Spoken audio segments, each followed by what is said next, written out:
Ladies and gentlemen, wrestling has only one royal family.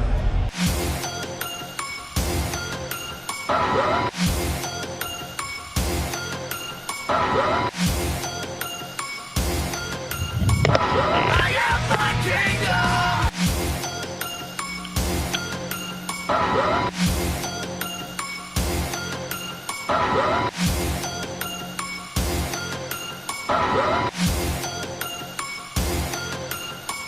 I am my kingdom!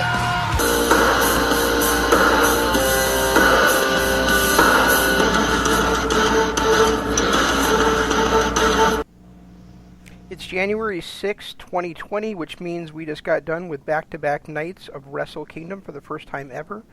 Wrestle Kingdom traditionally on January 4th, of course, and now for the 14th edition nights, January 4th and January 5th. And if you stayed up and Imp and I talk about it both in the last two mornings, really appreciate it. Jeff was not able to make it, though, to yesterday's mornings, though he joined us on Saturday, because due to the technical issues the site had, he was one of those few here in the States that was not able to get back in.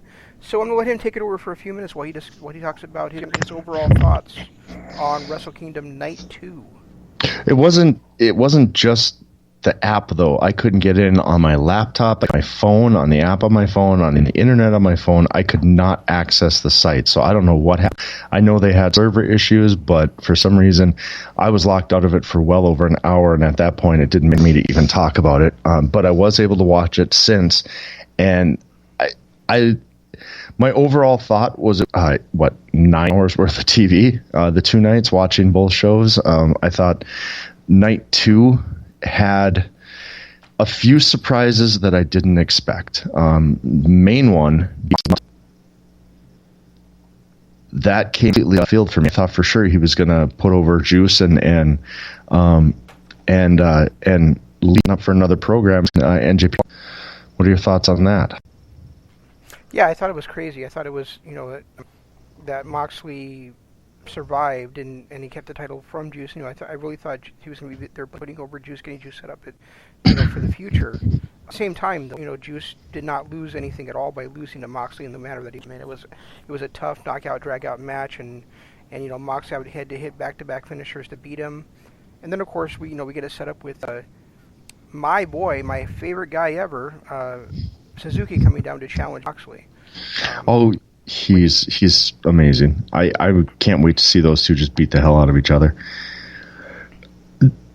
Now that I've had a couple days away from it, though, that'll be great as long as Suzuki doesn't use a chair right in front of the referee, and the referee says, "Oh, okay, that's fine, no problem." Well, Moxley's been doing it pretty much in every one of his matches, so it's kind of the norm with NJPW now. But after a couple of days back thinking about it, I kind of get why they didn't pull the trigger on Juice right there. They had a double champion. They wanted it to be the double champions night. Could the first ever double champion be the first ever double champion if Moxley or if Juice had won that match? Yeah, they've had other double champions before. Have they? Sure. I mean, the six-man tag titles have had an Intercontinental champion mixed in there, or never open-weight champion mixed in there. Ishimori was the junior heavyweight champion and the six-man champion before. Yeah, that's true. Yeah, I guess that is true. But all in all, I thought the night was phenomenal. I don't know that the Naito Okada match was as good as the Okada match. I thought the Ibushi Okada match was slightly better. I thought there was better pacing.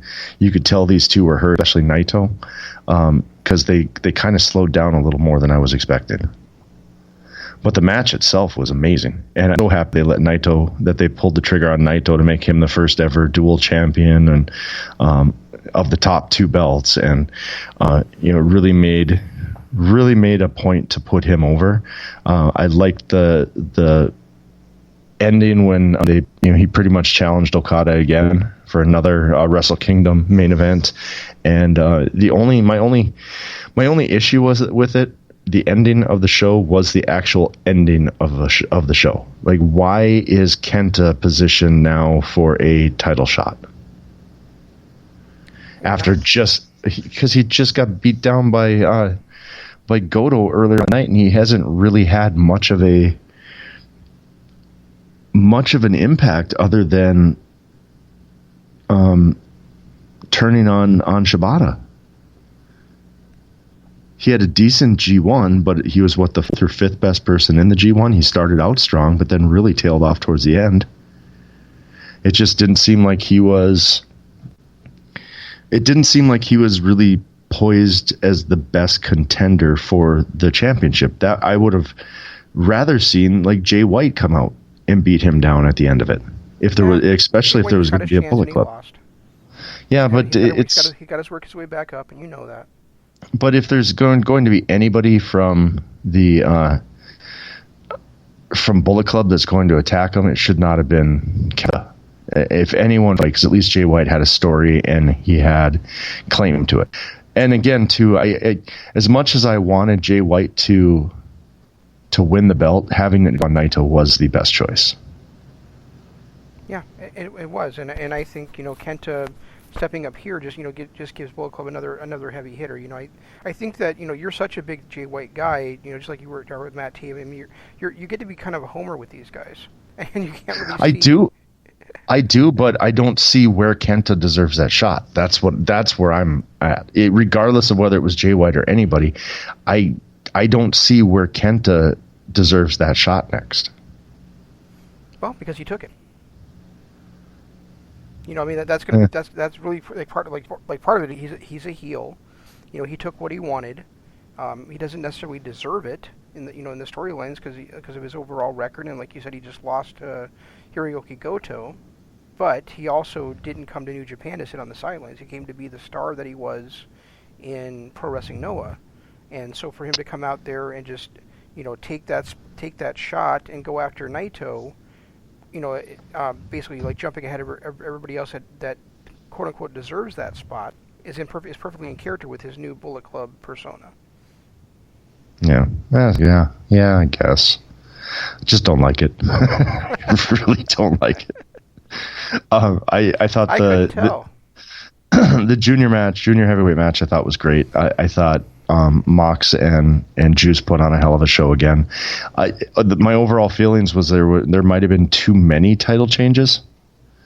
It just seemed like was there any title that stayed?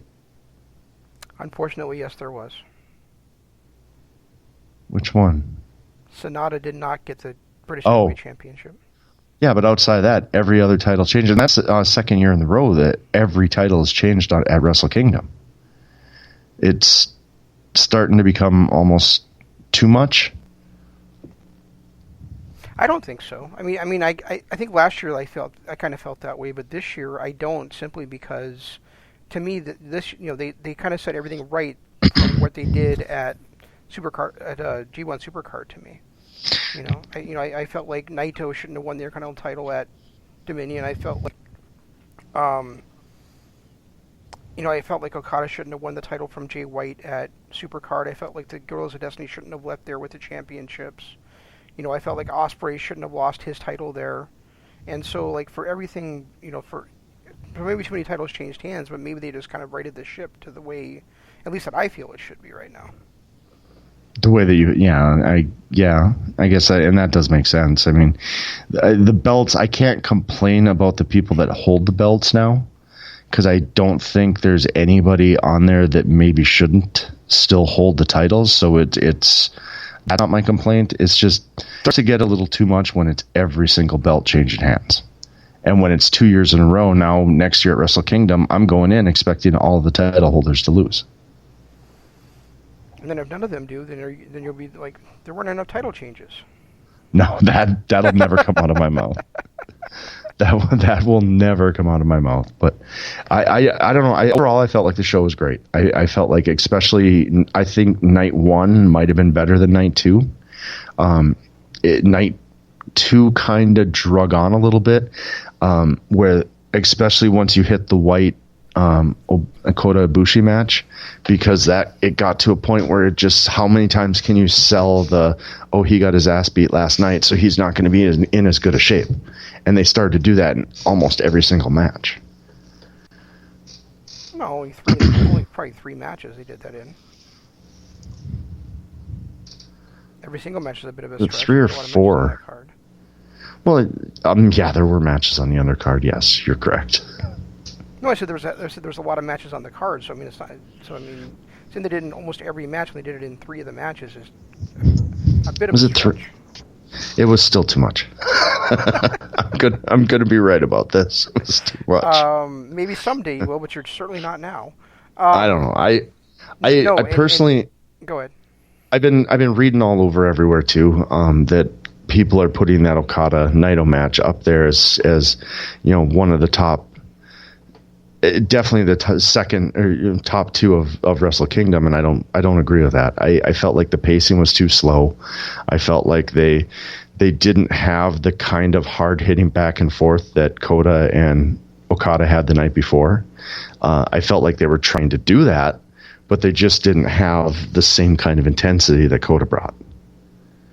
Where we looked at the night before, and we said this on the Aftershock, that was a main event level push into the top of the, right up into that 4-pillar position with Kota.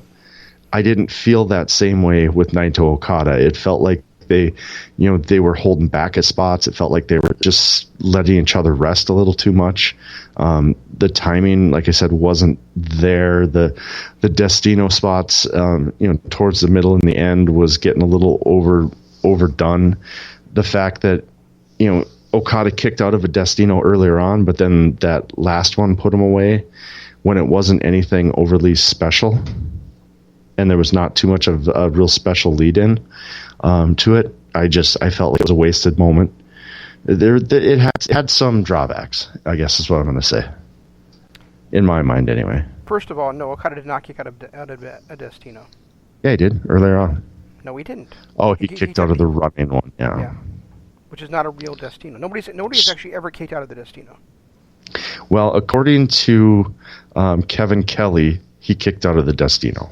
Kevin Kelly says that wrong all the time. We had this debate the other night. I know, but he still says he kicked out. So. Oh my God. I like the fact. What the hell? You're like nitpicking everything to death today.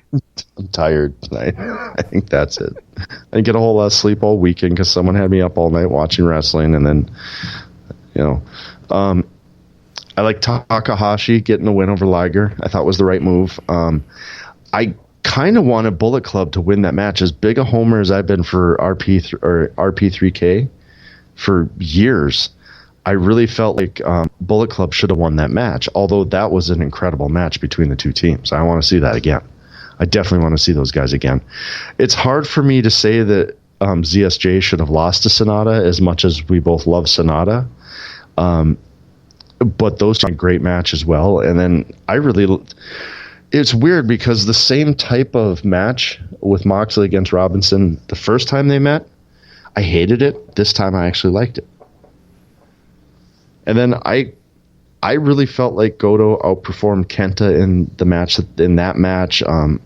It was nice to see a different side of Jay White with Kota Ibushi, where he relied so much on Gato. I mean, yes, Gato's gotten interfered in matches before. He's caused distractions and so on. But has he ever gotten involved in a match like he did in this one against Kota? Maybe not quite as bad, but yeah, I mean, he's definitely gotten super involved in matches before. Not to this point. Not where he was in there with brass knuckles knocking people out. What did I just say? I just agreed with you. Now you're disputing it again. I just need to argue. God. Just let me argue. Well, I'm going to argue with you on this. There's Okay. no way in the world that Night 1 was better than Night 2. We talked about how coming into, we talked about how Night 1 felt like just a regular New Japan show because of those 8 minutes at the beginning Talk of it. for a bit. And absolutely, Night 2 did not feel that way. Night 2 felt like a Wrestle Kingdom show, whereas Night 1 just felt like your standard New Japan fare. There's no way that I would ever agree with Night 1 being better than Night 2. Night 2 had what I felt was an incredible professional wrestling match in Sonata versus ZSJ. This is why I drink. It had that great... You still there? Yeah, I'm talking.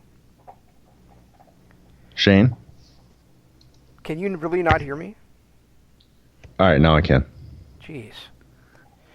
I don't know what was going on there. Probably your headset's being as cantankerous as you. Likely. You know, night 2 had that great British Heavyweight Championship match between ZSG and Sonata. It had the great U.S. title match between Juice Robinson and John Moxley. It had Naito versus Okada, which I literally cannot believe you're saying was not as good as Okada versus Ibushi when you're always all about the story.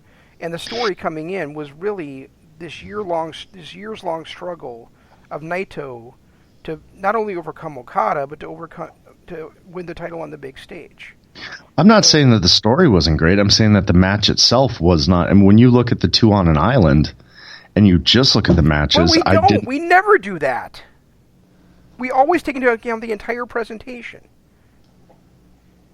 So why are you all of a sudden changing gears on it? I'm not changing. I'm saying that the match itself was not as good as the Ibushi Okada match. But we never talk about matches in that sense, is what I'm saying. I mean, done that. That's the only thing I'm saying is that if I'm going to put these matches out there and say this one or that one, I'm going to go with Okada Ibushi. That's my personal opinion. I felt like the pacing was better. The storyline, yes, was not as good because this has been 4 years in the making for Naito. But ultimately, I felt like the Okada Ibushi match was just a touch better. Your personal opinion sucks. Because you're going against everything we've ever talked about. No, not everything. Yes, you are. I'm not saying that it wasn't a great match. I'm just saying I didn't think it was as good as Okada Ibushi. And I'm saying that if you take into account the entire presentation, you can't possibly really believe that. Well, yeah, because the ending sucked, and that took it down a notch. Not the ending, but the aftermath. That, for me, took it down a notch. The fact that there was just as much of there was a year-long story with Ibushi and Okada. So there's that. It was since G1. It's been a year-long story with Ibushi, though, since he declared he was staying there and signed his career-ending contract with them. I don't even know who you are anymore. This has been an Ibushi story too, going an entire year. I mean, yeah, granted the Naito up and down, and I'm not mad that Naito won. I'm actually happy he won. I personally felt like the Okada Ibushi match was better, and Ibushi is my and that is not a Jeff opinion. That's why I don't understand what the hell is going on. Ibushi is my fourth favorite person of the Pillars. And I still felt like he had a better that match. I was more riveted during that match than I was during this one. All right. I bought into Beast Mode by Ibushi and everything that they're back and forth, and the fact that there was no let up. It was 39 minutes of them just beating the hell out of each other. This one, I felt like there was 30 out of the 35 minutes where there was a lot of resting and taking breaks. Oh, I see. So you're now agreeing with that guy that said on Twitter the other day that New Japan sucks because it's all rest holds and they tell actual stories in the ring. That's not what I said, you ass. Wow. This is why we will never get a PG rating, because you piss me off too much. And vice versa. I don't know. I'm shocked that you actually thought Naito versus Okada was not as good as Naito versus Ibushi. I mean, the storyline as a whole. When you take the whole arcing Naito narrative, going back 4 years to when he first came back from his little jaunt in Mexico, yeah, and he first came back with Lij, and if you take that whole 4-year arc of Naito, yes, that was by far a better story. But the match itself doesn't necessarily make the story, or vice versa. No, but I'm saying. So, in order for you to have the opinion that you have, you're basically saying that that Ibushi versus Okada is so much superior to Naito versus Okada that the story that's not what I said. doesn't really matter. That's not what I said. I said No, if but you're I'm looking saying, at I'm saying in order to have that opinion, that's what you would have to internalize. right, but that's not even close to what I'm saying. You I'm may not not. be saying it, but actions speak louder, dude. So if we took this 4-year arc of Naito Yes. and compared it against the 1-year arc of Ibushi, Yes. and we took and Naito and Okada went out there. So explain to me where you're getting this 1-year arc of Ibushi from. It was Wrestle Kingdom last year when he lost to Ospreay, and then a month later came back and declared he was entering whatever, I can't remember, the New Japan Cup, and had signed this career-ending contract. This story of them building up Ibushi has been going on since then. Okay, but what does that do with this story with Okada? Nothing. Absolutely nothing. Okay. And Naito's story isn't necessarily between him and Okada either. Naito's story is an arc of how can he or can't he? Is he going to be a pillar? Is he not? And that's been going on for years. I mean, most of the year had nothing to do with him against Okada. In fact, there had nothing to do with him against Okada until this double gold dash thing was announced. He has had 3 matches at Tokyo Dome for the championship every time he's lost to Okada. So how can you say it has nothing to do with Okada? What? He has had 3 matches for the IWGP Heavyweight Championship at Wrestle Kingdom. Yes. All of them have been against Okada. 3 matches in 4 years. 5 years. 7 years, but who's counting? 7 years. So 3 matches in 7 years, that means his entire 4-year arc had everything to do with Okada? No, but his entire struggle to become the top guy in New Japan and to win the championship on the big stage was all about his storyline against Okada. See, and I guess I never saw it that way. Never once. I looked at that more as Okada just happened to be the guy. I personally felt like had Ibushi won, and this had been Naito against Ibushi, that I would have had the same type of feeling towards his story. His story was finally becoming the top dog in the company, and that's what he became. But if Naito and Okada had gone out there and laid a complete egg, which you knew they weren't going to because these are 2 of the most reliable workers in the company, if they'd gone out there and had a 2-star match, would you say that it was better than Ibushi just because of the 4-year storyline? No, of course not. But that was my point. Is that basically what I'm saying here? What I said was that you must hold Ibushi Okada so much above Naito that the storyline really doesn't play into it for you.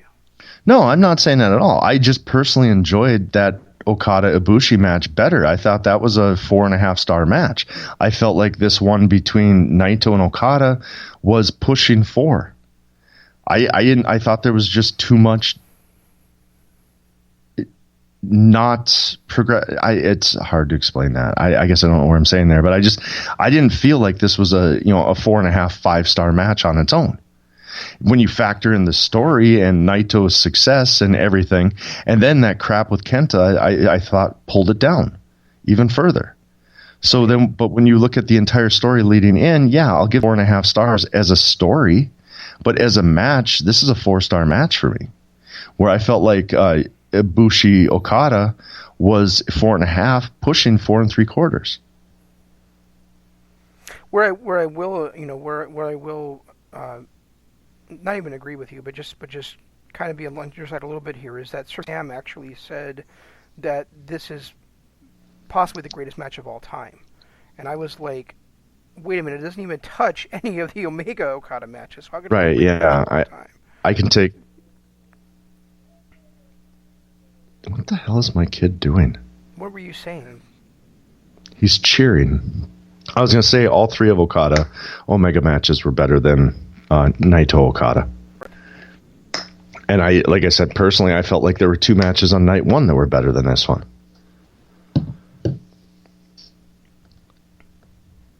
Well, see, I personally thought both the semi-main and the main from Wrestle Kingdom Night 2 were better than the main event from Wrestle Kingdom Night 1. Yeah, I didn't. Yeah. and that's fine. I mean, that's how wrestling goes. I'm not trying to argue with you about which match was better. I just didn't understand from your usual standpoint of evaluating matches how you could have that opinion. That's all I was saying. The way I evaluate matches is the storyline leading into and storyline leading out of can raise a star rating by half a star to a full star, depending on what it is. This was a 4-star match. It got knocked down because that Kenta stuff I just can't buy into. So for me, that knocked it down to like 3 and 3.75. And then you add, portions of it back from the storyline, then you got it up to a 4.5 to 5-star storyline with the match culminating it. But that doesn't mean that the match itself was better than the 4.5-star match that I saw the night before. Yeah, no, I get what you're saying now. Definitely, I get what you're saying. Especially to put in the Kenta stuff, and if the Kenta stuff dropped it down that much for you, it didn't for me simply because I felt like it's a great heel move to take away Naito's moment in that situation. Oh yeah, it's a great. I just think that and to me, just Kenta attacking him after the match doesn't necessarily mean that Kenta deserves a title match. It just means that he's going to get one because because Naito's going to be so pissed off at what happened. I always have a hard time buying into the guy who gets his ass kicked earlier on in the night, all of a sudden becoming a top contender just because he sucker punches someone. That's always a story that I hate. I've hated it no matter what the promotion is or wherever we've ever seen it. I can't stand if Kenta had gone out and beat Goto, even if it was just by the skin of his teeth, beat Goto, at least he comes in with a win on his record and holding a belt. Where now he comes in, he just got punked by Goto, who Goto, keep in mind, up until this last 2 months has really been a joke, a running joke, especially amongst Bullet Club members. Didn't Jay White in the G1 just completely embarrass him? In the G1? Was it the G1? There was one, or am I thinking about Tai Chi? I don't know. No, it was Goto. It was Goto because he was talking down to him, really played down the fact that he wasn't on his level and so on, and then just trounced him. Oh, and I thought you were saying Kenta. That's why I thought I got so confused there for a second. And that wasn't that long ago. That was only 4 months ago, maybe 4 or 5 months ago. That he was a joke, and now all of a sudden he comes in and soundly beats Kenta, and then Kenta uses that moment after getting beaten up by a joke to run and attack Naito. To me, that just I hate that anyway when somebody loses, but to lose that badly it made it even worse. So, if Moxley had come in, if Jay White had come in, hell, if Jericho had come in, I would have bought into it more than I bought into Kenta because of the matches. Sure. That would have been a great heel spot for ZSJ. ZSJ is beaten, and that would have made sense if he hadn't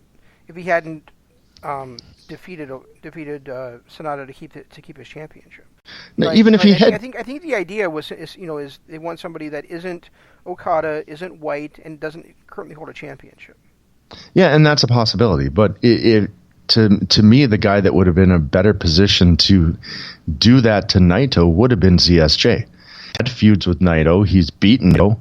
He's on the top of his game. He just beat a former LIJ guy, and he still held a champion. And now I get what you're saying, where you want the championships all to be defended separately and everything. What I think is going to end up happening out of this is that with Naito's post-match speech, where he was talking about defending both belts, basically, he was going to carry both belts. I think what this is a way to get the IC belt off of him and onto Kenta. I think their title shot is going to be for the IC title. I would much rather that Sonata take the title from him than Kenta does. Oh, I would too, but they're not going to put two LIJ members against each other. You don't know that. Yeah, that's true. Happens in the G1. But if that's the direction they're going, then it makes a little more sense. I just think that there were better heels on this card that fit that role that Kenta took in a better, that were better positioned to do that. Okay, like who? Well, I just said them: ZSJ, Jay White, Chris Jericho. I mean, like ZSJ, like somebody who isn't a current champion is what I'm saying. Well, we already discussed Jay White, and you shot that down. Other than that, nobody. I mean, Jericho, ZSJ, and Jay White are three better heels that I thought were in better position to take that shot than Kenta. Right, but the problem with White is that he just had his opportunity and he failed. Right, exactly. And we discussed that, and your thoughts on that make perfect sense. I'm just saying it from my eyes, out of the heels that were on this card that could take a shot. Even somebody from night one could have jumped in and done that. Well, actually, I don't know who in night one would have. Yeah, I mean, because all the guys in night one were in night two as well. Kenta actually is the best position if you're looking at guys that are not champions and that are not White or not Ibushi. And if you're looking at somebody to take the IC title off Naito's hands. Yeah, that too. I mean, if you could look at Evil maybe, but I mean, Evil again is part of LIJ. You know? Well, and because he just won the won the championship too. Won the championship earlier in the night, and he's part of LIJ. I can't see him turning. Had he lost, that would have been a great spot for a heel turn by Evil. Break away from LIJ, which they've been teasing for over a year now. Oh, you know who it should have been actually? Who's that? Will Ospreay. That would have been amazing if Ospreay got hurt the night before. Did he get hurt? Yeah, I read somewhere where he got a pretty extensive injury. I should look it up and find out what it was. That sucks. I just kind of read it in passing, so it wasn't like I studied it, but.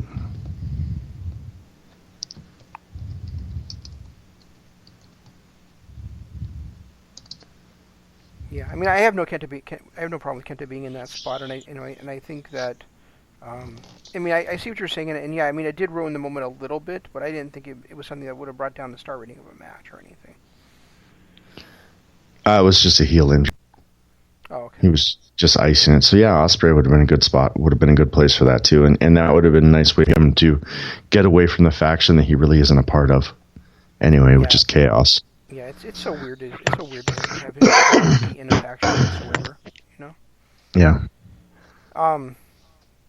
Like I said, for me, it was the main reason is I don't think the match as standalone was good enough, and then it was as good as the night before. I mean, a good half star lower, and then when you put in how I felt like the Kenta thing was misguided and misplaced, which dropped it down quite a bit.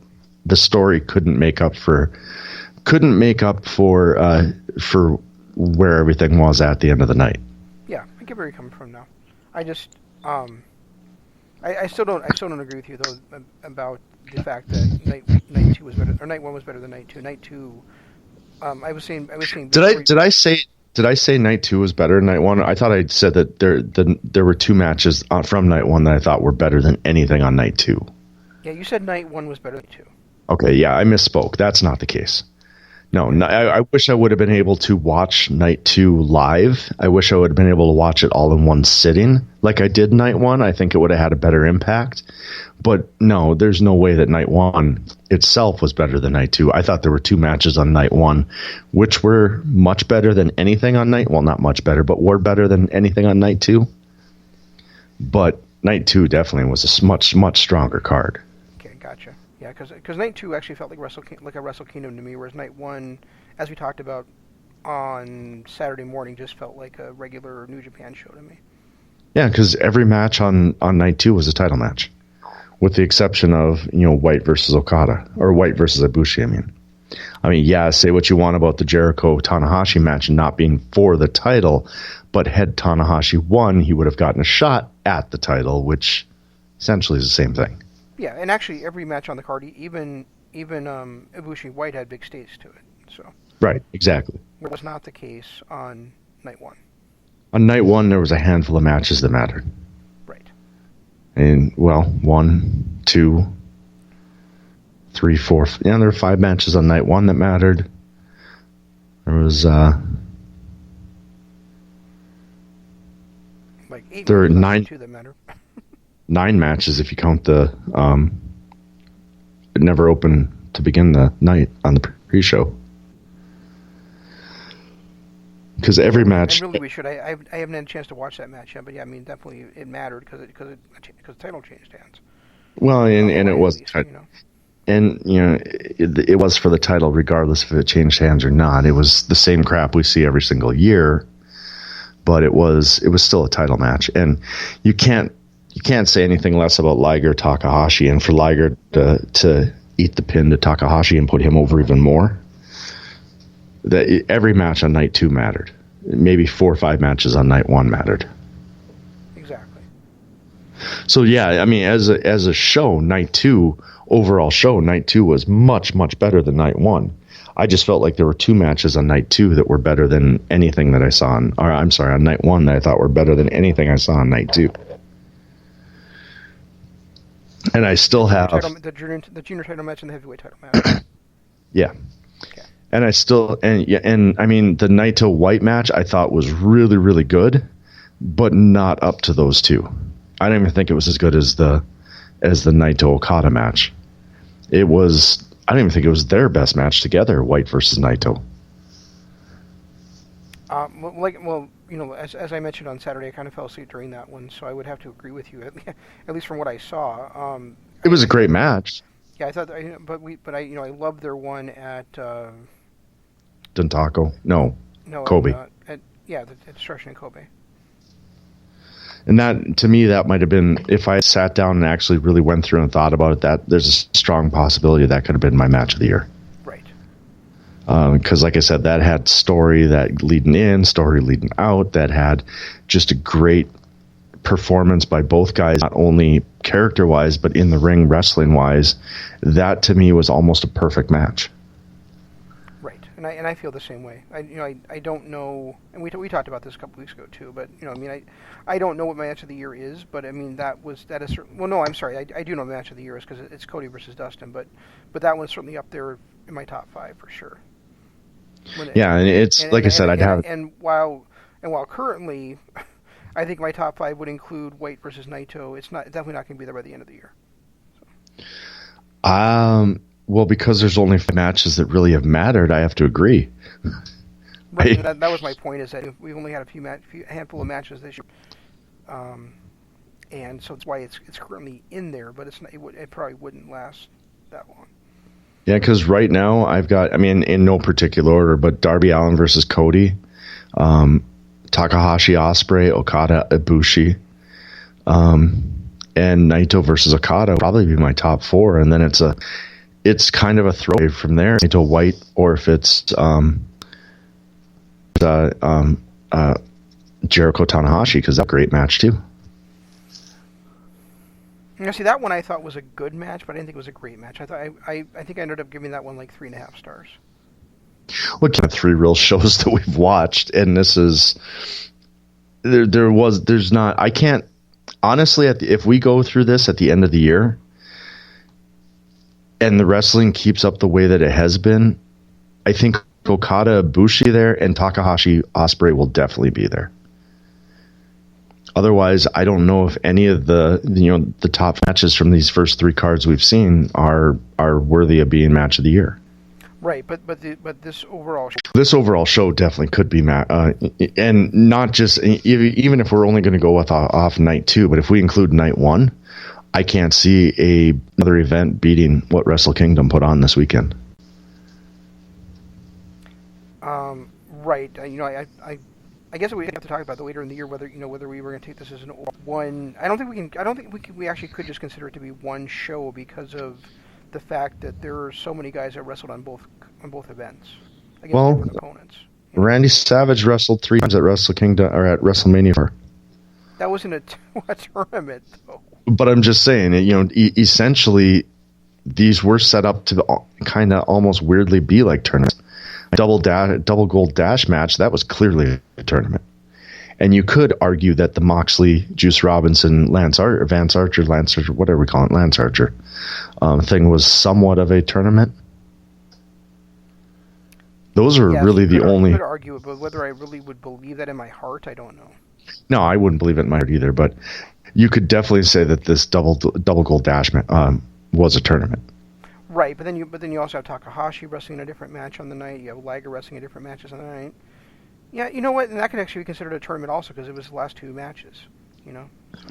I mean, if you wanted to break it down, the guys that wrestled on both nights wrestled with stakes, so it ended up kind of. Yeah, I don't know. We'll have to talk about it later on as we get through the year. But right now, I'm considering this one show. It just took 2 nights to do it. The attendance is kind of surprising to me. The fact that night two had night one had better attendance than night two. I noticed that too. Whereas night two we had the better. We had the match they've been building to for years. For 2 years now. And we had the better card, and we had the better overall card. We had the main event. I mean, yeah, you're right. It is kind of surprising. Yeah. I suppose there's also the fact that one of them is known for being Wrestle Kingdom and the other night isn't. But yeah, it's possible. And also, I suppose did they announce this last year? They did. That this is the way it was going to be? Well, they announced that it was going to be 2 nights. They didn't announce it was going to be the double dash for the gold until after Ibushi won the title and said he wanted to wrestle for both championships. Did they announce that it was going to be 2 nights right away, or did it take a few months? The reason I'm saying that is because there's people that go to WrestleMania and that's their pay-per-view, and they pay for WrestleMania year in advance. Right. So and that might be all money they have. Maybe they go to 2 shows because I'm sure these tickets weren't cheap. Right. So when you sell out 40,008 on night one, a lot of those people that was probably their bank for the year. That's true. So they couldn't afford a night 2. Yeah.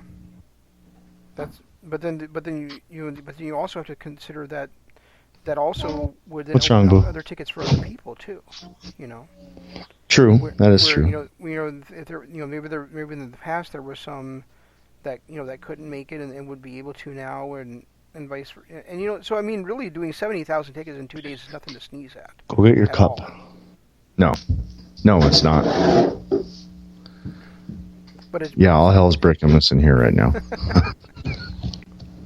Some nice thing to call your son.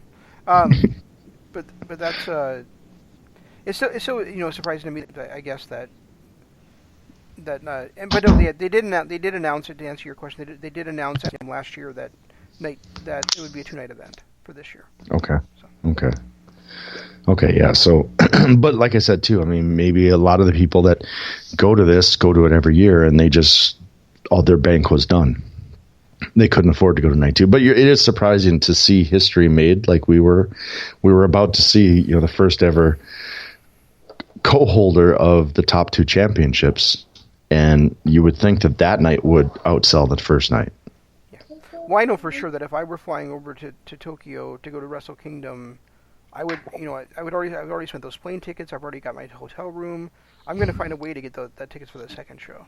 Oh, if I was flying over, I would have made sure I went to both. I would have done that before I even scored the tickets, because there's no way I was going to fly to Tokyo unless I was going to both shows. Right. I think I heard that there was very little walk-up ticket sales. Really? So I wonder if just people was there any kind of weather on night 2 that would have kept people away or something? I don't know. But I do think that that Okada versus Naito didn't do the kind of walk-up ticket sales that they were expecting. Mainly because maybe people were thinking like I was the night before. What's that, Arlo? Oh, does it? Okay, lay down. Maybe a lot of people were thinking like I was this was just a way to crown Okada, and protect the other 2 in the process.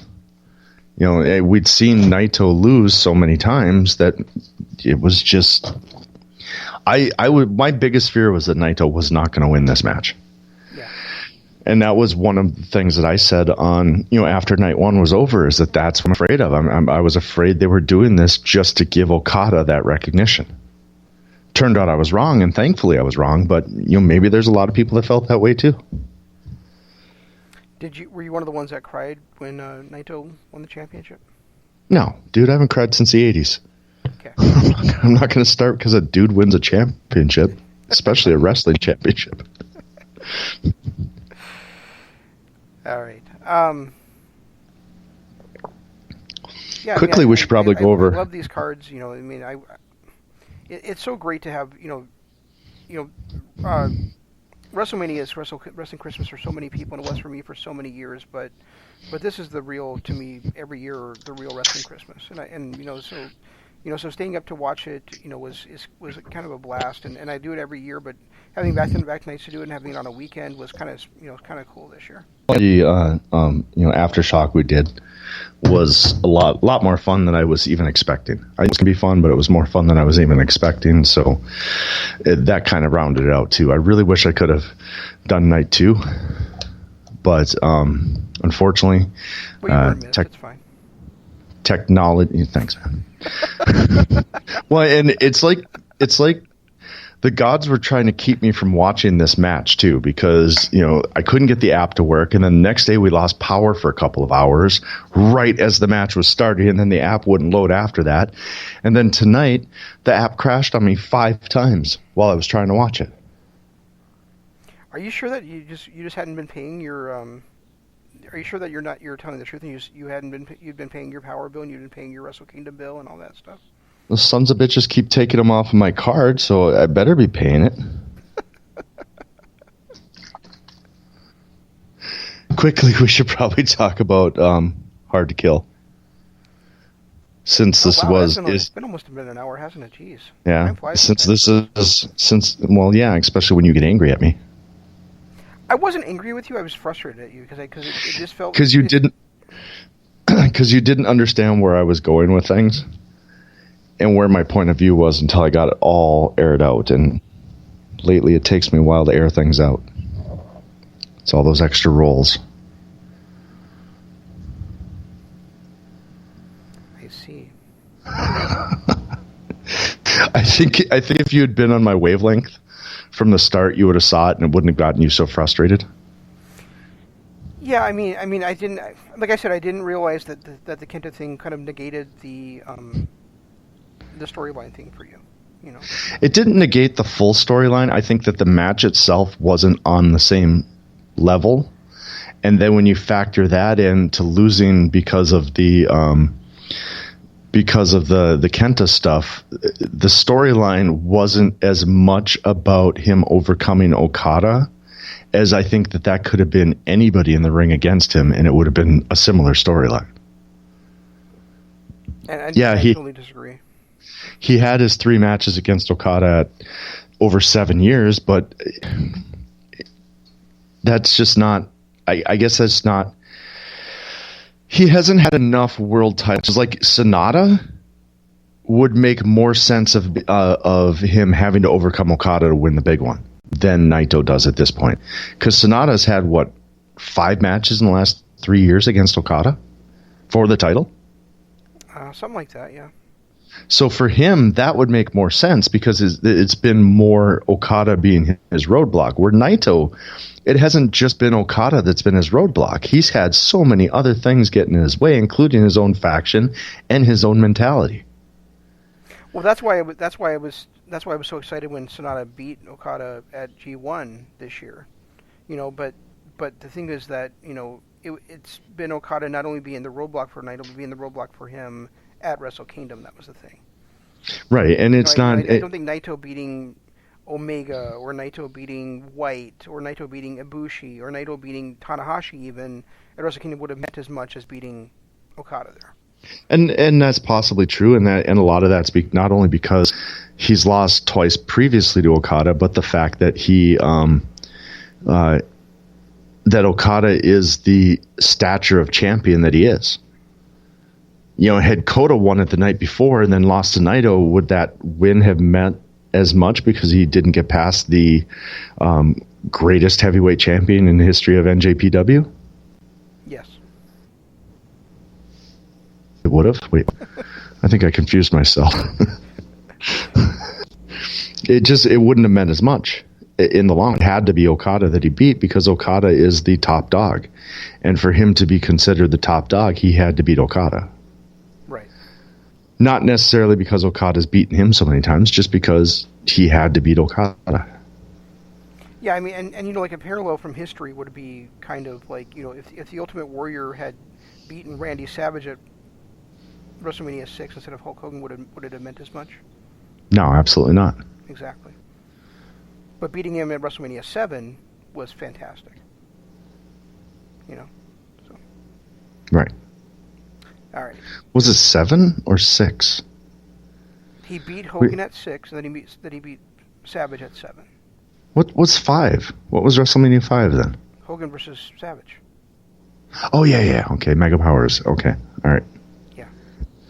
Yeah, you're right. What I'm saying though is Hogan versus Warrior was very memorable for the double championships thing, and then honestly, Ultimate Warrior versus Randy Savage WrestleMania 7 is one of the greatest matches of all time ever anywhere. And we could have gone out there and seen Naito versus Ibushi put on an instant classic that goes down as one of the greatest matches ever, but it wouldn't have meant as much because he didn't beat Okada. Exactly. Him beating, and you just basically made the same parallel. That's just the way it is. Without beating the top dog, are you really the top dog? And Okada is the top dog.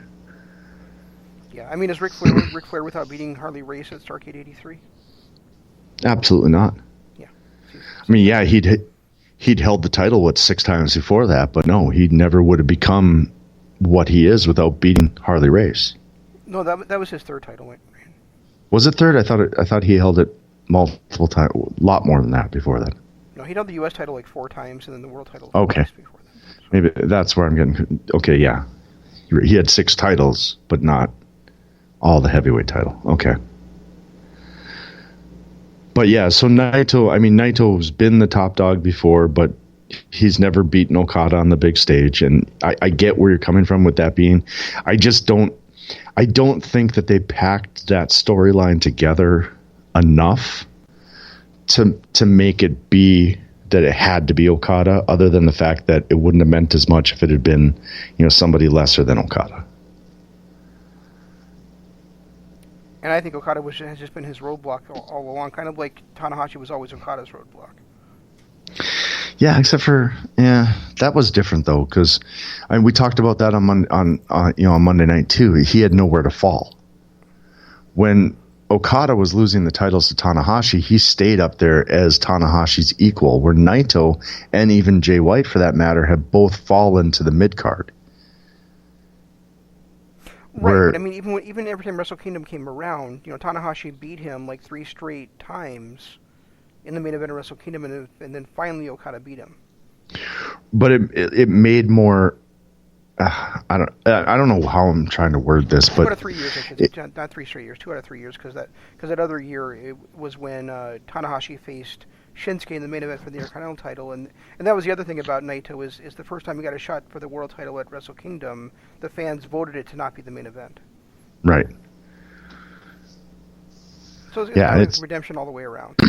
I mean, well, and it is for him too, as just because he had all the issues, and I love the fact that he kind of showed a new part of himself by not doing what everyone expected and throwing the Intercontinental title away. Right. When he basically said, "I'm carrying these 2 titles into the future," and he's good. They're both going to be defended. They're not going to just eliminate one of them and combine the 2. This isn't like an undisputed type champion type thing. So the Intercontinental title is going to be defended, and more than likely, I'm guessing, against Kenta, and Kenta's probably going to take it. That way they keep Kenta's build going, and they get the title off of Naito in something that's somewhat believable. Yeah, well, I'm glad they're both being defended. It's kind of like when, it's not kind of like, it's exactly like when Jay Lethal won the World Championship as a TV champion. He had to defend both belts, sometimes on both nights. Sometimes both nights on the night. And Rollins did that too when he had the Night of Champions thing. That's right, he did. He held 2 titles, and he defended them back-to-back nights too. So quickly, go through Hard to Kill card here. I don't know. Have you looked it over yet? I'm looking at it right now, actually. I'm a little disappointed because, again, there's just too much ECW on here. But those top 3 matches, I'm kind of looking forward to. Well, okay. 3 of the top 4 matches, I'm kind of looking forward to. Wait, there's too much ECW on here? There's only 2 ECW guys on here. All Right, too much old people on here. Ken Shamrock too. But you know what? At least they're all in singles matches, and they're all against younger talent. You know? And they're all, curtain jerker matches. It's not any of them are placed near the top of the card. At least I hope the way not. it's listed right now, but I mean, I would guess that Brian Cage versus Michael Elgin will be somewhere near the top of the card. You think? Yeah, it's got Brian Cage in it. Well, it's Brian Cage versus Rob Van Dam. I know. Yeah, I mean, this really is kind of a. I mean, this really is. If you look at the card top to bottom, it's kind of got like their top guys all on this card. Yeah, it's not bad at all. Eddie Edwards versus Elgin, that'll be a decent match.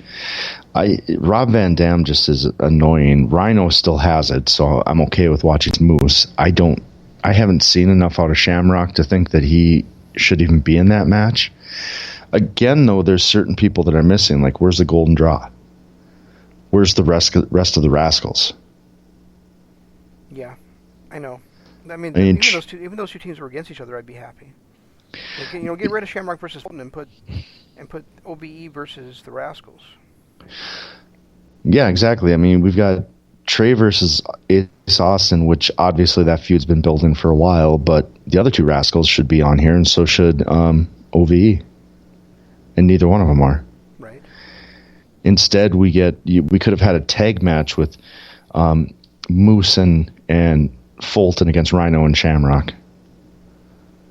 No, I'm good with my Moose versus Rhino. I just think Shamrock and Fulton don't need to be on the card. But if they had to get him on the card, that the Ace Austin Trey Miguel match is going to be great. I can't wait to see another Sammy versus Tessa. For some reason, that's just they just have magic together. Eddie Edwards, Michael Elgin will be fun. The North, I just hope they don't take the titles off for Rich Swann and Willie Mack. Yeah, me too. Both those guys. You saw the match where they got the title shot, right? Yeah, and you know what's funny? When I was watching that match, I was actually laughing because lately they have been making Rich Swann a similar type of character to the way that they have been making Scorpio Sky, where he's overcoming all the odds and he's outperforming himself and all this stuff. It's been a very similar story to what Scorpio Sky has been going through. And yet, you know what? I bought it a lot more with Rich Swann than I have with Scorpio Sky. And I'm not a Rich Swann fan, so I had a hard time. Well, neither am I. But I mean, I'm getting there. I mean, it was his first match. The first time I started really liking him was that match he had against Johnny Nitro or Johnny Impact, whatever they were calling him. Oh, for the X title. Right. Yeah, that was a good match. And I think he's been slowly growing in my eyes since then. He had a few. Go ahead. No, you go ahead. No, go. I was going to move on, so you go ahead and go. He had a few decent matches in NXT. He had a few decent matches on 205 Live, and he had some good stuff in MLW. But I haven't liked him at all in Impact yet. But you're right that him against Johnny Impact was a really good match. See, and I felt like in NXT that he wasn't over, and his matches weren't over, and his style wasn't over. His theme song was over. But he still put on decent matches, regardless of how over he was. I suppose. He was still decent in the ring. I didn't really watch 205 Live, so I guess I can't really argue one way or another. I watched it a lot when Pac was there, only because I really liked him. After he left, I kind of got off the bandwagon. Yeah, I just felt like Rich Swann, the only thing I really knew about him was, can you handle this? So. Yeah. What I'm disappointed in on this show is really that ODB's in that Knockouts Championship match. That's why I quickly course-corrected and said the top 4 matches I'm excited about. Gotcha. I hate when... That's the one thing I'm really not liking about Impact is that they're bringing in too many of the people that were great 10 years ago, 20 years ago, and putting them into big-time spots. Even leaving that aside, though, I would much rather have the championship match be one-on-one. Taya Valkyrie versus Jordan Grace. Taya, as far as I know, she's wrestling without a contract right now, and because I think it was at the end of the year. And I would much rather see Jordan Grace beat her one-on-one rather than the title changing hands in a triple threat match. Yeah, because it's... Well, and doesn't Taya have 2 more people kind of breathing down her neck? Madison Rayne and who was that other chick? that are going to get a title match if Taya comes out of this still holding the belt. Okay, yeah, I suppose that's true. But and what I really don't want to happen though is that this long title reign from Taya Valkyrie ends up ODB beating her for the championship. Yeah, that's gonna. At least she can take it on tour with her food truck. you get hot dog and a picture of the champ. Yeah, I'm actually looking that up right now because I really would be surprised if Taya Valkyrie re-signed with TNA, with Impact, I should say. Well, I don't see why she would. Consider that her husband is, about to take over NXT. Oh, is he wrestling on NXT now? I think what I heard. I don't see why he would, but it wouldn't surprise me either. Well, I mean, has he actually debuted there is what I was asking. No, he hasn't debuted yet. Okay. Not that I've seen, anyway. Or heard. I'm sure Ryan would have told me if he'd debuted. I'm not finding anything with stating that she's better contract at all right now. I'm not looking, so. Yeah, but that is a bit of a disappointment for me. Because I think that, I think that if she drops the title, it should be a one-on-one match, and if she doesn't, and if she drops the title in a triple threat and it's to ODB, who does that actually help? Yeah, I think but I don't know that Jordynne Grace is really the right person to beat her either. Although Jordynne Grace is really over, isn't she? Well, when I look at anybody else on that roster, the only other person that really should beat her would be Tessa Blanchard, and Tessa's above that championship right now. Which is kind of hurting in the long run, because I'm afraid Tessa's going to end up winning this match and then dropping it right away back to Sammy. I have this really odd feeling that they're going to pull that gimmick match out. And they're going to throw it on Tessa for a couple of weeks to get the feel-good moments, and then Sammy's going to win it back. And that go ahead. That's just going to defeat the whole purpose of a monumental moment like that. Yeah, I mean that's certainly possible. I would rather that Sammy holds on to it here, and that Tessa. Oh, I would too. Gets it like maybe 6 months to a year down the line. The other thing disappointing in this match to me with the Knockouts division is they've been building this storyline with Susie and Jessica Havoc for so many weeks now, and they're nowhere to be seen on this card. Yeah, they're not. And neither is Rosemary. Because she was a big part of that, too. Yes, they are. Because that would have been a good spot for a triple threat between the three of them. That triple threat I could have handled. Much more than this title match. Right. Because you're right. That's a story that's been building for a while, and Rosemary keeps getting involved in it. So that one would make sense. Right, because Rosemary's trying to tell her not to listen to the Sinister Minister. So. Right, but everyone wants to listen to Sinister Minister. Well, he's got a rhyming name. How could you not? He did bring in Mortis. Wait, was it? Yes, he did. But he brought an Abyss, so he made up for that. Well, but Mortis ended up becoming a great. Was he the one that brought Mortis to WCW? Yeah, he was.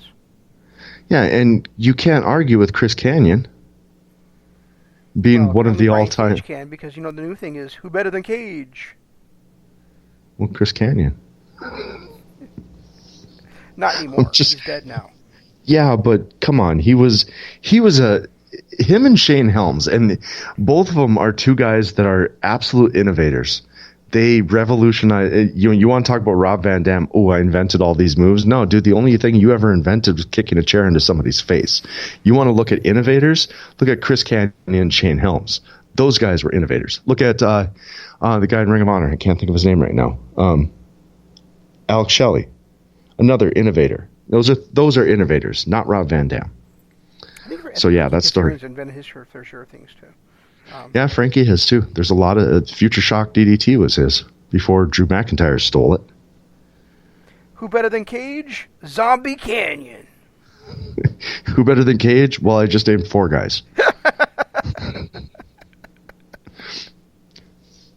But hey, that's another thing that's really gotten on my nerves. Never mind this whole pothead smoking Rob Van Dam, I'm the greatest guy ever thing. But the fact that he's out there shouting, everybody stole my moves. No, dude. Seriously, the only thing you did in ECW and WWE and Impact was kick people in the face with a chair. That's really the only thing he ever invented. Well, everything else was the split-legged moonsault and the Rolling Thunder. That's pretty much all I can think of that he ever. Well, the Rolling Thunder, the split-legged moonsault, CD was doing for years before Rob Van Dam. I don't think I've ever seen CD do an actual split-legged moonsault. I'm trying to think. Not when his legs are actually split over onto the top rope the way that Rob Van Dam. Okay, yeah, you're right. He does that bouncing one, but not the split-legged. They call it a split-legged, but it's not. But yeah, he also invented the coast to coast. That's true. He did invent that. Which is kicking a chair into somebody's face. Yeah, but from 20 feet away, that's pretty cool. And the Van Terminator, he invented that. The Van Terminator is the coast to coast. No. The Van Daminator? Maybe, I don't know. The Van Daminator all I know throws the chair at the guy, and the guy catches it and he kicks him in the face. The Van Terminator is the coast to coast version. Where he kicks the chair into the guy's face. See a theme here? None of these moves are duplicated unless you're Shane McMahon trying it. That is very true. So if we're going to look at innovators of offense... Everybody stole my moves by watching me do them. They stole them with their eyes, man. And not one of them. It's funny because he's out there talking to Brian Cage. I already know what to expect because you do all... No, he doesn't. He does nothing that Rob Van Dam has ever done. Brian Cage is a complete freak and does nothing that RVD did. He does more things that Alex Shelley did than Rob Van Dam did. He does more things that AJ Styles does than Rob Van Dam. Yeah. Another offense is AJ Styles, another guy that has created a lot of moves throughout time. Yep. So I mean, there's 5 guys that are who better than Cage. Just saying. Definitely better than Rob Van Dam. So I don't know, that whole Rob Van Dam storyline is just annoying as all hell. I really did like watching Rhino gore Moose just out of the blue a couple weeks ago on Impact. So I'm okay with Rhino still, and I have a newfound love for Eddie Edwards again that I thought I'd lost. But after watching that Ring of Honor 9th anniversary show, that dude is good. So watching him back when he actually wrestled really as good as people thought he was good made you appreciate him more these days? Because he doesn't wrestle anymore. His crazy gimmick has just turned into a Tommy Dreamer type, going out there and beating people up with chairs and kendo sticks and. No, he still does technical. Does he? Okay, I guess I haven't seen it in a while.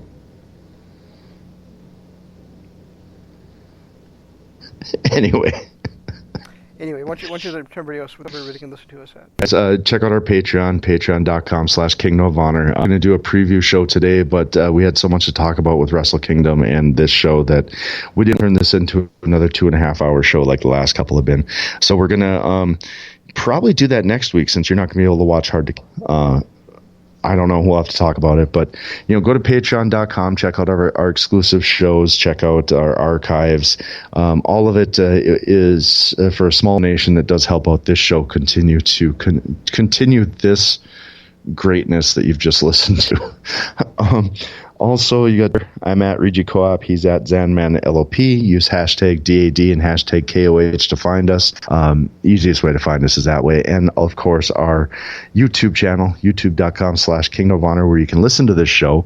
Or if we ever do anything exclusive, you can hear that on there as well. You can go to that and hit the like buttons, hit the subscribe button, get those numbers up for us so that we can start doing some live shows on there as well. I just, as you were talking, I just was scrolling through and I saw your tweet saying that Okada should go back to using Heavy Rain as his finisher because it's more impressive, and I totally agree. That heavy rain brainbuster style move is a lot more impressive than the Rainmaker as a finisher. I was going to explain that.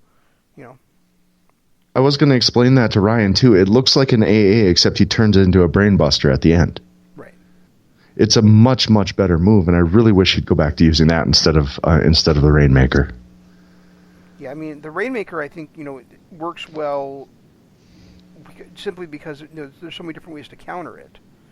And right. So it helps build drama, but as far as actually finishing off a match, I'm not a big fan of it. Rainmaker would be a good setup move for Heavy Rain. Yeah, agreed. And with that, you can listen to all the other LP radio shows here. On Wednesday, we have a double dip for you as usual with Sports Entertainment is Dead, followed by Jeff and I with our live reaction on Dynamite After Dark to AEW Dynamite. On Thursday will be LOP Radio Adventure. On Friday, The Right Side of the Pond. Then we'll be back with you next Monday to probably talk about New Year's Dash and then also talk about possibly Ring of Honor's 9th anniversary show. Depending on how we feel. Indeed. It'll eventually get on at least Patreon, just so you know. That's all we've got. We'll try to do better next time. This is Shane saying long days and nights, and Jeff saying goodbye. G1 Climax 27. Goodbye